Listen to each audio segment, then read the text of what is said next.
para a gravação. Beleza? Então, voltando a isso daqui do terceiro. Deixa eu ver aqui. Não, isso daqui não é o de vocês. Eu só vou fechar aqui. Deixa eu permitir aqui a entrada. Deixa eu abrir aqui para a gente poder ter a gravação, ter o slide. Só um minutinho, pessoal. É aqui.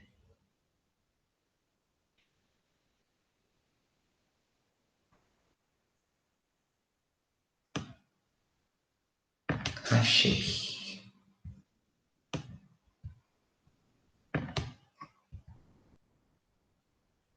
Quando a aula voltar ao normal, que a gente voltar presencial, quem quiser depois copiar esses meus slides, está à vontade, tá? Eu tenho todos os slides, todo o conteúdo de física, desde o primeiro ano até o terceiro ano colegial, com todas as atividades resolvidas. Então, quem quiser depois, está disponível, tá? Fiquem à vontade.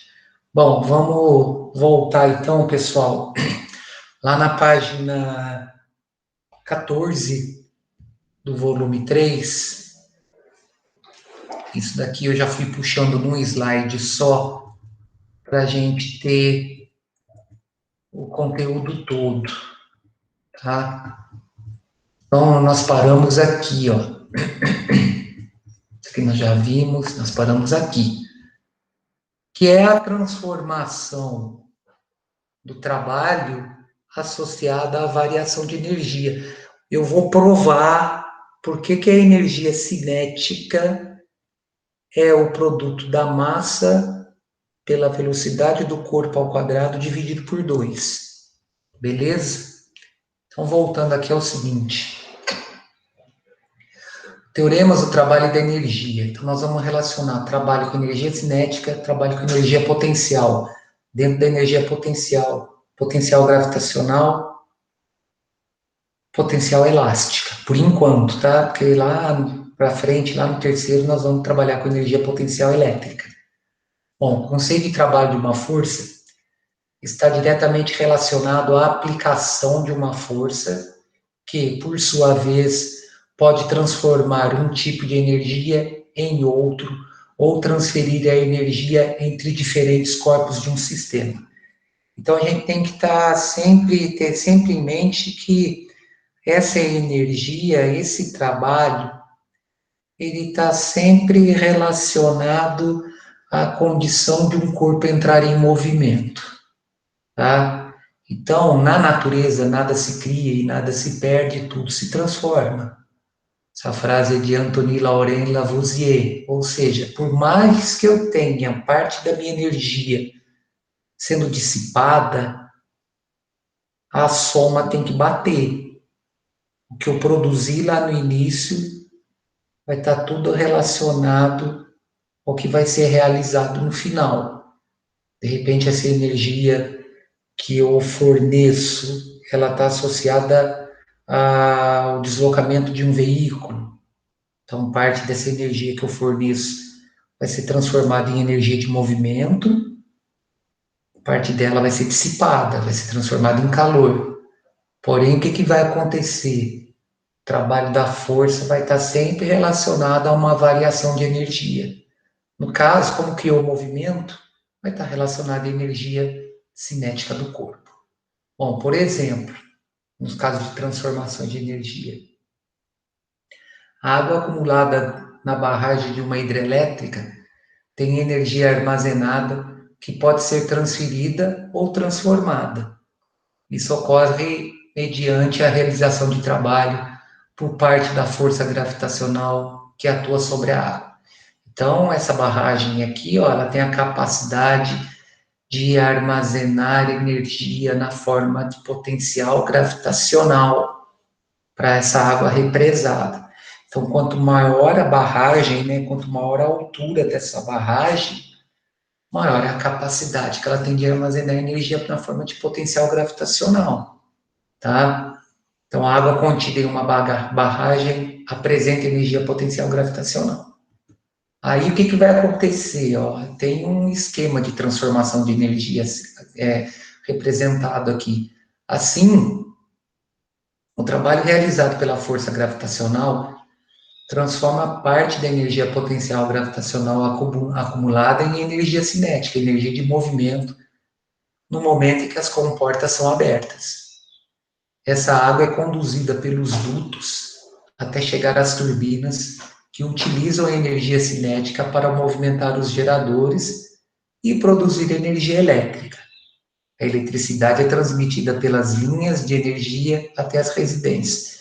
Então, ó, eu tenho as transformações inicial e final, né? A transformação inicial é potencial gravitacional e em final que é iluminação residencial e utilização dessa energia para poder colocar os aparelhos residenciais em funcionamento. Mas aqui eu vou tendo um processo de transformação de um tipo de energia em outro. Tá? Depois nós vamos definir isso com mais clareza. A ideia aqui inicial é que a energia potencial gravitacional acumulada é transformada em energia cinética, que passa pelos dutos, depois ela é transformada em energia cinética de rotação na turbina, essa turbina faz o gerador girar, vai ter uma transformação de energia eletromagnética em energia elétrica devido aos ímãs que compõem esse meu gerador, e eu vou ter a transmissão por essas linhas até o consumidor final, tá? A energia armazenada na represa é transformada em energia de movimento pela realização de trabalho da força-peso. Lógico que eu vou ter perda, né? Eu não vou conseguir ter 100% da energia acumulada aqui transformada em energia elétrica no processo final. Existem as perdas, energia dissipada, o próprio fio condutor aquece, né? Eu tenho um problema muito sério, que é o problema de roubo de energia, que são os gatos. O pessoal deriva linhas da subestação, tem problema de desgaste, então isso tudo vai gerar perda, tá? Bom, ao longo desse volume, a energia e o trabalho foram citados e relacionados diversas vezes. Nesse tópico, vamos investigar a relação entre trabalho e energia sobre o ponto de vista quantitativo, ou seja, nós vamos relacioná-los através de expressão. Para isso, considere um corpo que se move horizontalmente sob a ação de uma força resultante de módulo constante, partindo de um ponto A com velocidade VA e chegando até um ponto B com velocidade VB. Essa relação pode ser ilustrada da seguinte maneira. Então, o que acontece aqui? Eu tenho um corpo de massa M, sobre o qual uma força resultante atua sobre esse corpo. Essa força resultante, que é constante, faz com que surja nesse corpo uma aceleração constante, fazendo com que sua velocidade varie. Então, o que vai acontecer com esse corpo? Ele vai adquirir, no final do deslocamento, uma velocidade VB diferente de VA. No caso, na ilustração, a gente observa bem que essa velocidade VB é maior que a velocidade VA, e essa variação da velocidade causada por essa força resultante causa uma variação no deslocamento. Ou seja, se eu tenho força aplicada e essa força está causando deslocamento, eu tenho realização de trabalho. Aí lá na dinâmica do movimento, essa força resultante ela pode ser representada pelo princípio fundamental da dinâmica, que é a segunda lei de Newton. Então, essa força resultante nada mais é que a massa vezes a aceleração do corpo. E o que essa aceleração causa? Ela causa uma variação da velocidade no intervalo de tempo ΔT, certo? Então, por isso que na minha expressão aqui, ó, ela é semelhante à massa vezes a variação da velocidade pela variação do tempo. Se eu passar o intervalo de tempo multiplicando o primeiro membro, a relação que eu tiro é que a força resultante que atua sobre o corpo vezes o intervalo de tempo é igual ao produto da massa pela variação da velocidade, ou seja, a velocidade final, que é a velocidade em B, menos a velocidade inicial, que é a velocidade em A. Como a força resultante é constante, a aceleração também será. Assim, a velocidade média do corpo ao longo desse trajeto AB, ela pode ser calculada pela média aritmética dessas minhas velocidades. Então, se a minha velocidade média é a média aritmética da velocidade A e a velocidade em B, ou seja, é a soma dividida por 2. Mas quem que é a velocidade média? Ela é a razão entre o deslocamento e o intervalo de tempo no qual esse deslocamento ocorreu, ou seja, a velocidade média, ela determina a distância total percorrida pelo tempo total que eu levei para percorrer essa distância. Então, se eu isolar a variável tempo nessa relação aqui, ó, nessa relação formada pela média e por essa razão, ou seja, se eu trocar o tempo com a soma aqui, eu vou ter que essa variação do tempo é 2 vezes o deslocamento, né? Esse 2 passa multiplicando aqui, esse numerador, dividido pela soma das velocidades. Aí, como o tempo é o mesmo, eu posso substituir esse intervalo de tempo na expressão 1. Então, ó, substituindo o intervalo de tempo ΔT de 2 em 1, nós vamos ter essa relação aqui. Olha lá, o meu ΔT é 2 ΔS sobre VA mais VB. Isso vai ser igual a massa que multiplica VB menos VA. Então, outro arranjo aqui, ó. Eu vou passar VA mais VB multiplicando o segundo membro e vou passar esse 2 dividindo a massa, que é a divisão do segundo membro. Está num produto aqui. O primeiro membro da minha expressão, ou seja, o lado esquerdo da igualdade, é o trabalho da força resultante que atua sobre o corpo. Por quê? Porque é o produto da força pelo deslocamento. Se eu desenvolver o lado direito, eu vou ter um produto notável. O produto da soma pela diferença é o quadrado do primeiro menos o quadrado do segundo. Então, o que eu fiquei no primeiro membro, que é o lado esquerdo? Trabalho da força. No segundo membro, eu tenho o produto de m sobre 2 pelo desenvolvimento do produto notável. Aí, o que eu faço? Eu distribuo isso. Então, eu vou ter que o trabalho dessa força é mvb quadrado sobre 2 menos mva quadrado sobre 2. Ou seja, o trabalho dessa força é a energia cinética em B menos a energia cinética em A. Em B é a posição final. Em A é a posição inicial. Então, essa energia cinética em B é a energia cinética final do meu sistema. E a energia cinética em A é a energia cinética inicial desse meu sistema. Ou seja, se eu tenho uma diferença entre essas energias cinéticas, eu tenho uma variação da mesma. Então, o lado direito da igualdade corresponde à variação da energia cinética no percurso de A para B. No caso, B sendo a energia cinética final e A sendo a energia cinética inicial. Então, considerando que a velocidade no ponto B, que é a velocidade VB, tem módulo superior à velocidade no ponto A, concluímos que houve aumento da energia cinética, ou seja, o corpo ganhou energia.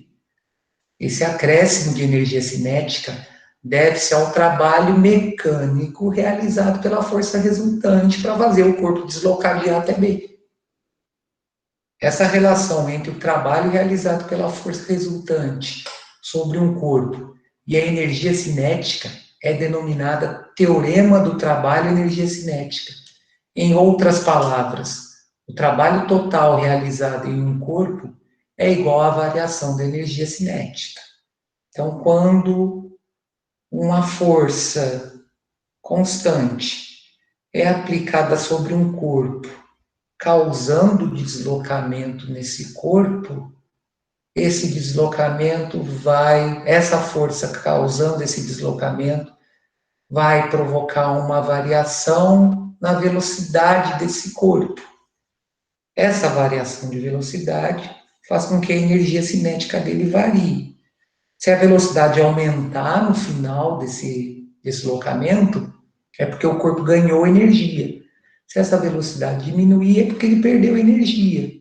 Então, o trabalho total, ele vai estar sempre relacionado à variação da energia cinética, que é a energia cinética final menos a energia cinética inicial. Ou seja, é mv final ao quadrado sobre 2 menos mvi quadrado, mv inicial ao quadrado sobre 2. Aí, ó, tá provado porque que a energia cinética é o produto da massa pela velocidade ao quadrado dividido por 2.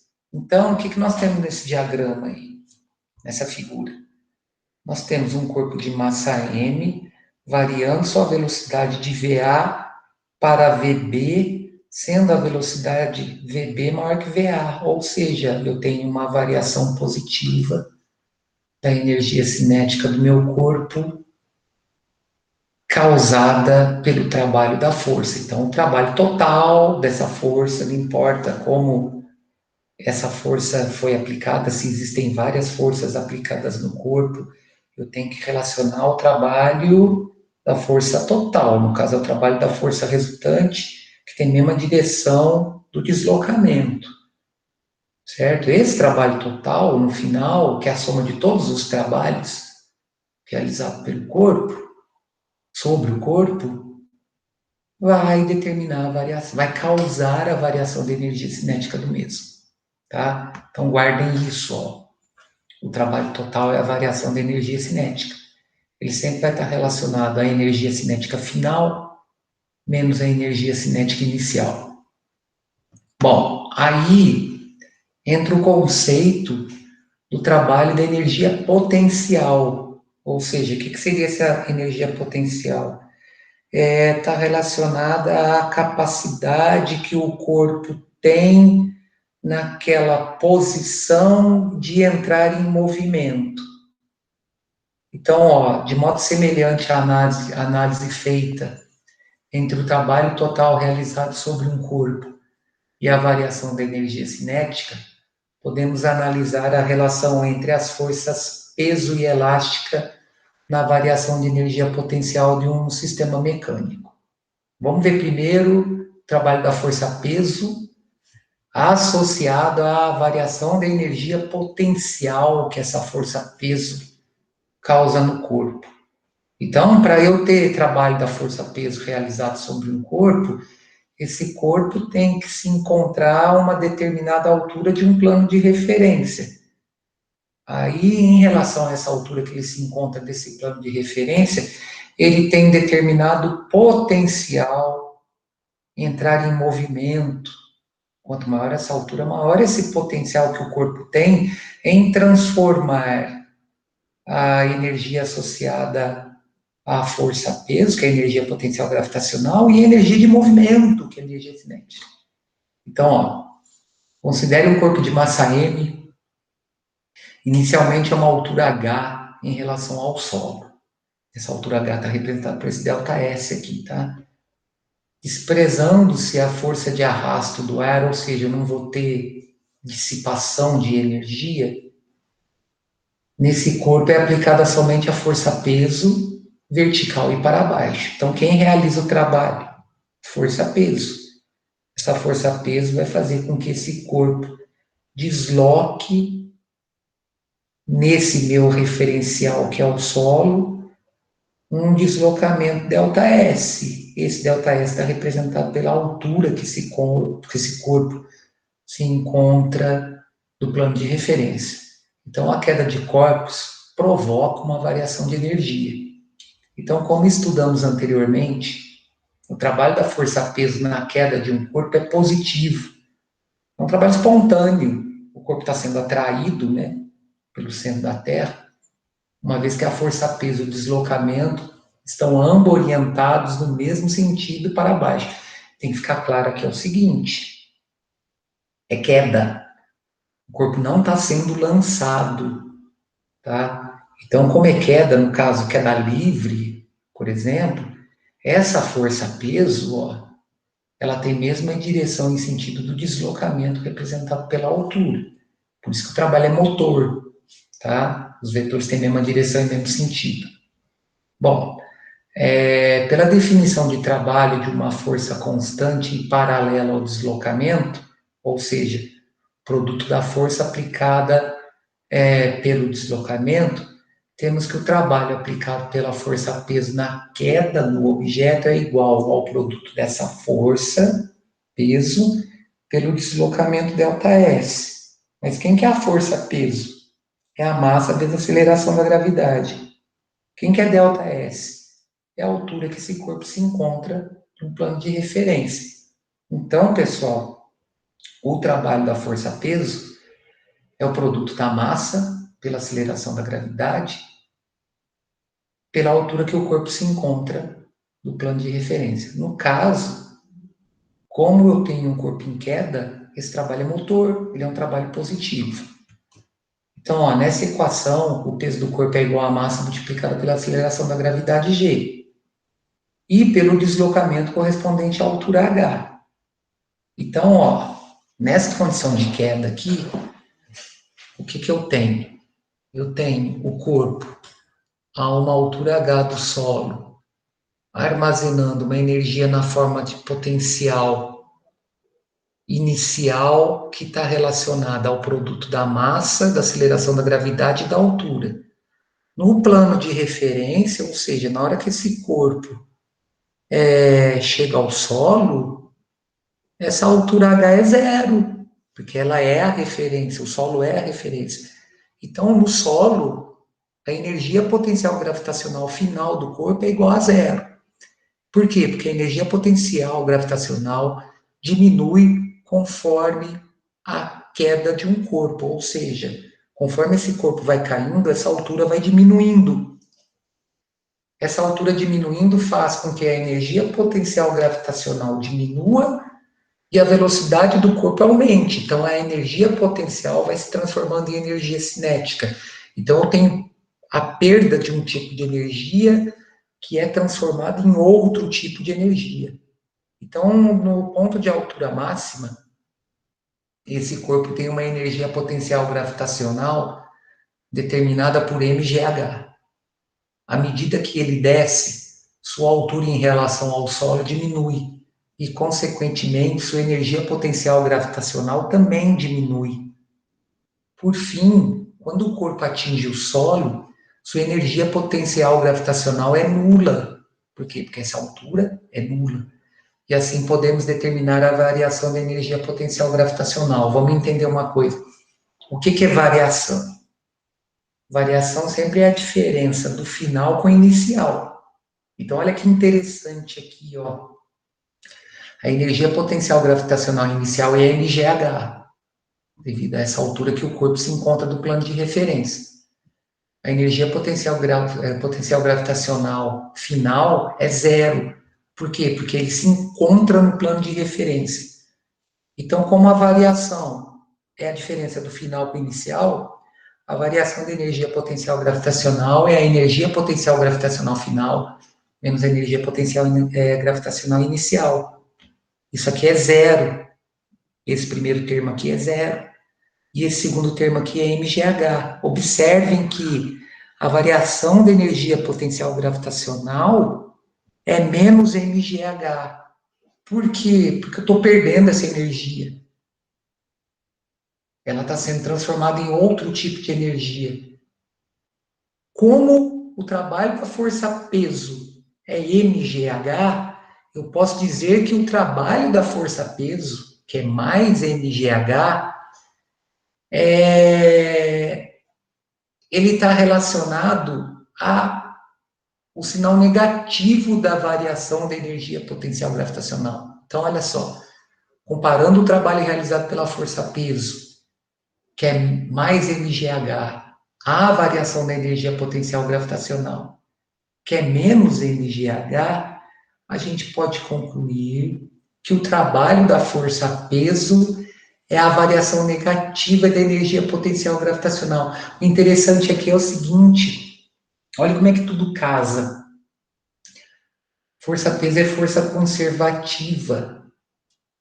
Ela só depende da posição inicial e da posição final. Bateu legal isso daqui. Quantitativamente, está perfeito. Porque observem o seguinte aqui, ó. O trabalho da força-peso é a variação negativa da energia potencial gravitacional. O que é essa variação? É a energia final menos a energia inicial. Se você multiplicar isso por esse sinal de menos, vai ficar a energia inicial menos a energia final. Ou seja, está provado que força-peso é força conservativa, que só depende da posição inicial e da posição final. O sinal de menos aí indica o que também? Que o corpo está transformando a sua energia que ele tinha acumulada em determinada altura em energia de movimento. Conforme esse corpo vai se deslocando em relação ao plano de referência, a sua energia potencial gravitacional vai diminuindo e sua energia cinética vai aumentando. Numa condição que eu não tenho forças dissipativas, a energia potencial gravitacional que ele tem acumulada a uma determinada altura do plano de referência é transformada totalmente em energia cinética no plano de referência. Beleza? Bom, e fechando também relacionado ao trabalho da força elástica e a variação de energia potencial, nós vamos estabelecer também uma relação entre o trabalho da força da força elástica, que é o trabalho relacionado à energia potencial elástica. Então, só lembrando que qual é a função da mola? A função da mola é sempre restituir sua forma original. Então, toda vez que eu comprimo uma mola ou estico essa mola, eu estou aplicando uma força restituidora na mola, que vai ter, dependendo da situação, direção contrária ao deslocamento da mola, tá? Então, observe o seguinte, considere um corpo de massa M ligado horizontalmente a uma mola deformada de uma posição de equilíbrio x0 até uma posição x, ou seja, eu comprimi essa mola, tá? Aqui é a posição de equilíbrio, e aqui é a posição que ela foi deformada, comprimindo-a. Desprezando-se a força de atrito entre o bloco e o solo, a força resultante aplicada sobre o corpo na direção horizontal é a força elástica, que é a força de restituição, que aponta para a direita. O que acontece? Eu comprimi a mola, vai surgir uma força restauradora nessa mola, que é a força elástica, que vai ter a função de restituir a condição natural da mola. Nesse caso, essa força restituidora, ela tem a mesma direção e o sentido da deformação da mola. Mas o que acontece? Da posição X para a posição x0, essa deformação vai diminuindo. Porque na posição x0 é a posição natural da mola. Então, essa deformação vai diminuindo, ou seja, conforme a força vai sendo aplicada, essa deformação vai diminuindo. Então, eu vou tendo uma variação da energia potencial elástica do corpo. Então, a força elástica aplicada por uma mola é proporcional à constante elástica e à sua deformação. Aí, o que vai acontecer aqui? Ó? Eu tenho um gráfico que está estabelecendo uma relação entre força e deslocamento, onde essa força é dada pela lei de Hooke. A força elástica sobre uma mola é a constante elástica multiplicada pela sua deformação. Ou seja, quanto maior a força aplicada, maior é a deformação que eu provoco na mola. A constante elástica é determinada pelo tipo de material que constitui a mola, pela espessura da mesma. Então, essa constante ela vai determinar a rigidez da mola. Quanto maior o valor dessa constante elástica, mais difícil de deformar essa mola vai ser. Aí, como a força elástica é uma força variável, eu não posso calcular o trabalho da força elástica multiplicando a força pelo deslocamento. Essa força elástica ela vai ser numericamente igual, o trabalho dessa força elástica vai ser numericamente igual à área limitada pela aplicação da força e deslocamento. No caso aqui deu a área de um triângulo. Por que que no x é zero? Porque eu tenho a deformação total da mola nessa posição.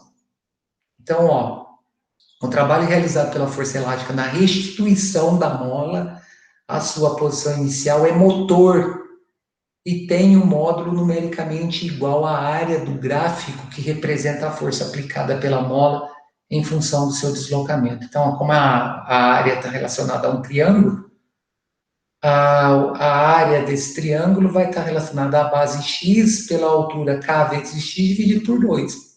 Ou seja, k delta x ao quadrado dividido por 2. Tá?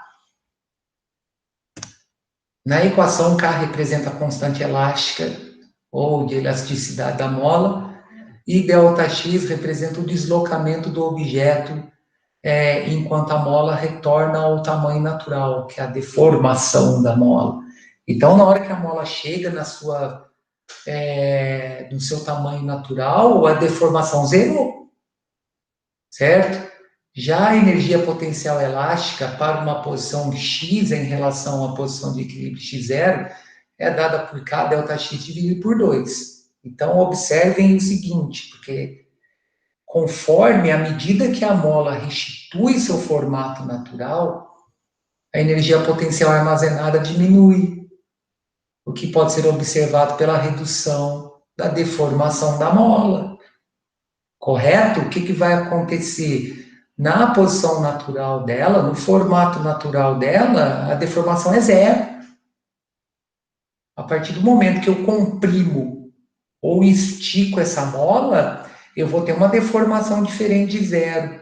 Eu soltei esse sistema, a força restituidora vai estar transformando toda a energia associada à mola, ou seja, a energia associada ao potencial que aquela mola tem em restituir a sua forma natural. Então, ela vai de um valor máximo associado a essa deformação até um valor nulo associado ao seu formato natural. Então, ó, por fim, quando a mola retorna à sua posição de equilíbrio, a energia potencial elástica do sistema é nula. Não tem deformação. Então, podemos determinar a variação de energia potencial elástica. Essa variação de energia potencial elástica, ela vai estar relacionada da seguinte maneira. Vai ser a energia potencial elástica final menos a energia potencial elástica inicial. Quem que é a energia potencial elástica inicial? É kx quadrado dividido por 2. Por quê? Porque eu tenho deformação. Esse ΔX representa a deformação. E quem que é a energia potencial elástica final? É zero. Por quê? Porque a mola restituiu o seu formato original. Então, na hora que eu transfiro esses valores para essa diferença aqui, ó, que é a variação, a energia potencial elástica final é zero, e a energia potencial elástica inicial é kx quadrado dividido por 2. Então, vai ficar esse sinal negativo acompanhando esse meu fator aqui. Ou seja, toda a energia que ela tinha acumulada na mola, a partir do momento que ela entra em movimento, é transferida para o corpo em forma de movimento. Então, ela transforma a energia potencial que ela tinha acumulada na mola, energia potencial elástica, em energia cinética. Esse sinal de menos está associado a essa variação, a essa transformação de energia. Então, ó, comparando o trabalho realizado pela força elástica, que é kx quadrado dividido por 2, que a gente obtém no gráfico, com a variação da energia potencial elástica, que é menos k ΔX quadrado dividido por 2, a gente pode concluir que, ó, isso daqui, ó, k ΔX quadrado dividido por 2, é o trabalho da força elástica. Se eu multiplicar tudo por menos 1, o trabalho da força elástica é a variação negativa da energia potencial elástica. Depende só da posição inicial e só da posição final.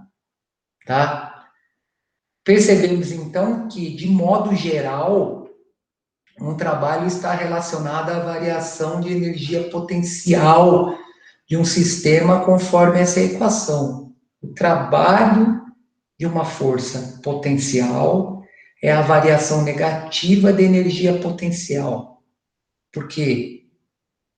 Por um sistema de referência associado a um corpo em queda, a energia potencial final é zero, porque o plano de referência determina uma altura igual a zero. Para um corpo preso a uma mola, a deformação final é zero, porque nessa condição a mola está restituindo seu formato natural. Tá? Então, o trabalho da força resultante ela é a variação positiva da energia cinética, e o trabalho da força potencial é a variação negativa dessa energia potencial. Então, como potência média pode ser dada pela razão entre o trabalho e o tempo, com os teoremas que acabamos de estudar, fica evidente que, para calcular o módulo, né, o valor numérico positivo, né, que representa a quantidade, o módulo da potência, também podemos utilizar a variação de energia no numerador dessa fração. O trabalho da força é a variação de energia, certo? De forma equivalente, é possível calcular a variação de energia por delta E igual ao produto da potência pelo tempo. É fácil de entender, né? Se nessa relação aqui eu troco o trabalho pela variação de energia, isolando essa variação de energia, eu passo o tempo multiplicando a potência. O que significa o produto da potência pelo tempo?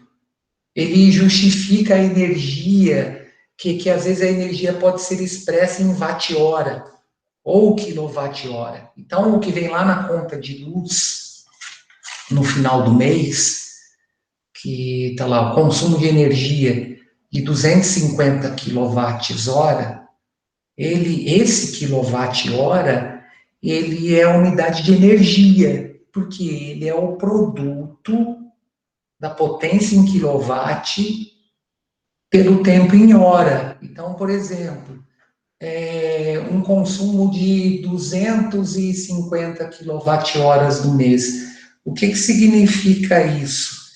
Isso significa que se eu pegar um aparelho de 250 quilowatts e deixá-lo ligado numa tomada durante um intervalo de tempo de 1 hora, a energia consumida por esse aparelho vai ser de 250 kWh. Tá? Então, esse quilowatt-hora é uma maneira prática de fazer um cálculo quando a potência é dada em watts ou quilowatts e o tempo ser medido em hora. Então, pessoal, vamos guardar isso, tá? Quilowatt-hora, ele sempre vai ser a unidade de medida relacionada à energia, tá? Bom, vejam bem, nós temos exercícios na página 18, que são 6 exercícios que eu vou resolvê-los na quarta-feira, dia 2, tá? Resolvendo esses exercícios, eu consigo encerrar esse capítulo com energia mecânica. Então, quer dizer, nós estamos bem na apostila, tá? Nós estamos conseguindo dar um andamento legal no conteúdo, e eu acredito que eu termine essa apostila no final correto do bimestre. Terceiro bimestre, terminando a terceira apostila. Beleza? Então, volto a repetir, não vou deixar tarefa essa semana devido às provas, tá? Quarta-feira, como a nossa aula é à tarde, já está até agendado lá, tá tudo certinho para a gente ter essa aula, tá? Mas por hoje é isso. Então, um abraço para todo mundo e até quarta-feira. Boa prova para vocês amanhã. Bom descanso aí, pessoal. Tudo de bom para vocês. Um abraço. Tchau, gente. Tudo de bom.